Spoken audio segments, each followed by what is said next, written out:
Men o'zim ham 18 yoshdan 20 yoshlik hayotimni eslagim kelmaydi. Men uchun eng qiyin vaqtlar o'sha paytda bo'lgan. Men kichkina 18 yoshlik qizchaman. Men turmushga chiqqanman-da, o'zim tanlab, yaxshi ko'rib, prям romantika deb o'ylaganman. Hayot unaqa emas.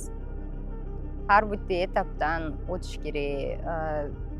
Qiz bola birovni uyida polностью ko'nikib olguncha baribir 10 yil vaqt o'tib ketar ekan. Ko'nikish kerak. Ko'nikish shart.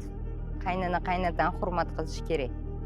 Men shu narsani bildim. Hozirgi paytda men 100% ayta olmayman. Shu qaynonamning duosi, ota-onamning duosilari bilan, ularning duosi bilan biz shu darajaga yetishganmiz-da. Yuribmiz. Shunaqa hayotda yashab, tinchlik, xotirjamlik. Ayjon aytardilar-da, tinchlik, xotirjamlik bo'lsin, rohatni qariganda bersin deb.